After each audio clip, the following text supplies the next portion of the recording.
काशीपुर जंगल में बाजों का आतंक दिन पर दिन बढ़ता ही जा रहा था। बाजों के गुट अक्सर अंधेरे में अकेले पक्षियों को अपना निशाना बनाते थे। वे अकेले पक्षियों को घेर लेते और उनके पास जो भी रुपया, पैसा और कीमती सामान मिलता था उसे लूट लेते थे। एक दिन रिंकी चिड़िया सोनू कबूतर से कहती है, देखिए ना जी, हमारा बेटा पिंटू तो अब हमारी बात बिल्कुल ही नहीं सुनता है।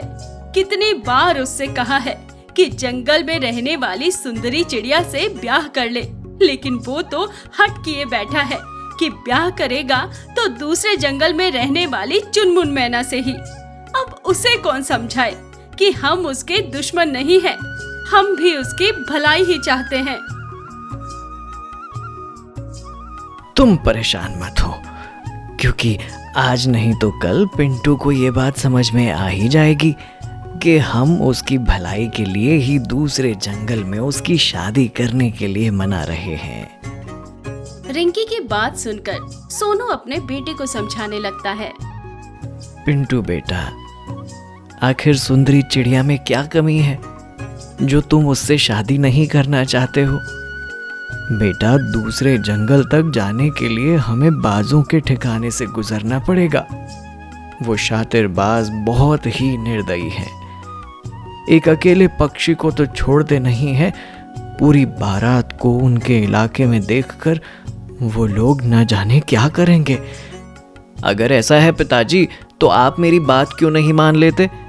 मैं चुनमुन मैना से ही ब्याह करूंगा। बेटे की जिद से परेशान होकर सोनू कबूतर पिंटू की शादी के लिए मान जाता है। शादी के दिन, अरे वाह पिंटू, आज तो तू सज धज कर बिल्कुल राजकुमार लग रहा है।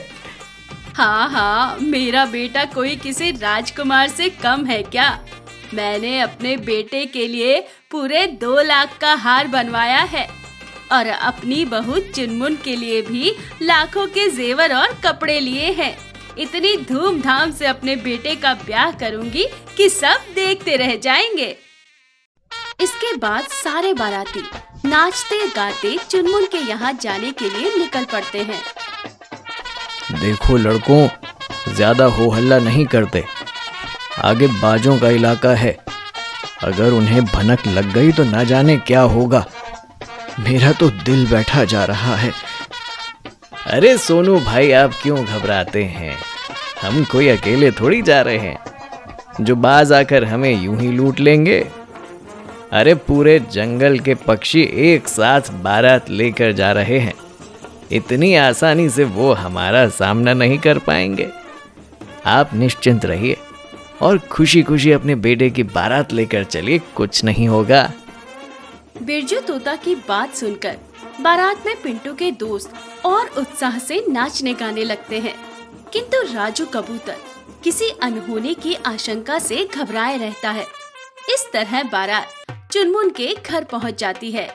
भगवान का लाख लाख शुक्र है, उन डकैतों का सामना हमसे नहीं हुआ और हम सब सकुशल बारात लेकर चुनमुन के घर पहुंच गए हैं।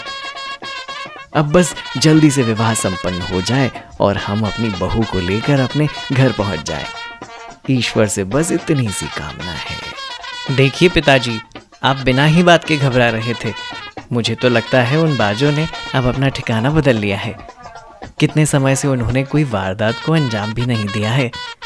जरूर वो बाज ये जंगल छोड़कर जा चुके हैं और हमने बिन बात उनके डर से जंगल से बाहर निकलना ही छोड़ दिया था। चलो अब ये मनहूस बातें छोड़ो और जल्दी से फेरों की तैयारी करो। हमें अपने बहू को लेकर घर भी तो लौटना है। इसके बाद सभी बाराती खुशी खुशी भोजन करने लगते हैं और पिंटू और चुनमुन के फेरों की तैयारियां होने लगती हैं।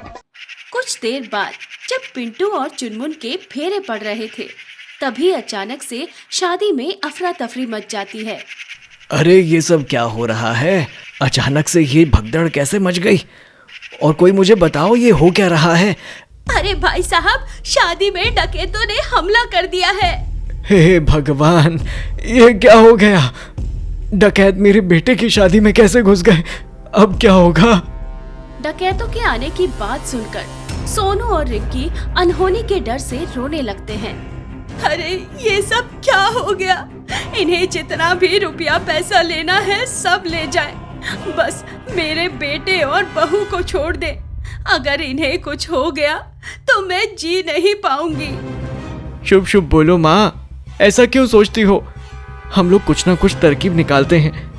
डकैत बाजों का गुट बारी बारी से शादी में आए सभी मेहमानों से रुपया और गहना छीनने लगते हैं। अरे ओ बुढ़िया, सुना है अपने बेटे बहू के लिए लाखों रुपए के हीरे जवाहरात बनवाए हैं। चल सारा माल निकाल कर मेरे हवाले कर, वरना इन गहनों के साथ साथ तेरे बहू बेटे को भी यहाँ से ले जाऊंगा। तुम्हें जितना भी रुपया पैसा लेना है सब ले जाओ, लेकिन मेरे बेटे को कुछ मत करना। भगवान के लिए हमारे सारे बारातियों को सकुशल छोड़ दो। अरे अगर सबको सकुशल छोड़ देंगे तो हम डकैत कैसे कहलाएंगे? चल बुढ़िया, सारा माल निकाल और साइड में हो, हमें अपना काम करने दे।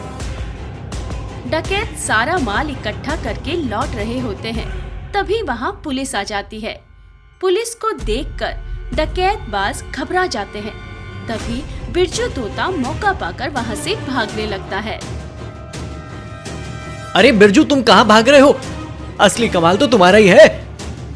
तुम भी भाग जाओगे तो सबको असलियत कौन बताएगा? अरे ये कैसी बात कर रहे हो पिंटू, मैंने कुछ नहीं किया। देखो ना, इन बाजों ने तुम्हारी शादी में डाका डालने की कोशिश की, तो इन्हें गिरफ्तार करवाओ। मेरे पीछे क्यों पड़े हो?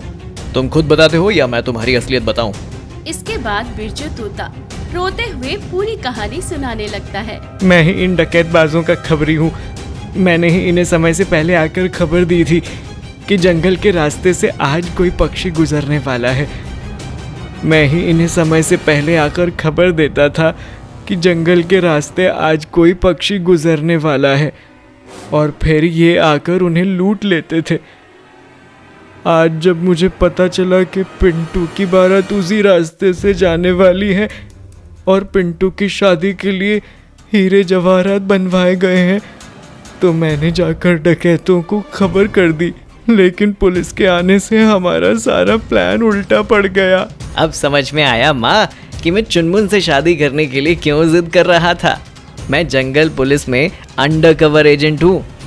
दरअसल मैं डकैतों के गुट का पर्दाफाश करना चाहता था, और मुझे खबर मिली थी कि हमारे ही जंगल में कोई पक्षी इनकी मदद करता है। इसीलिए मैंने चुनमुन से शादी करने की जिद की, और चुनमुन इस बात के लिए खुशी खुशी तैयार हो गई। पिंटू की सूझबूझ की सभी पक्षी तारीफ करने लगते हैं, और उस दिन के बाद से जंगल से डाकुओं का आतंक खत्म हो जाता है।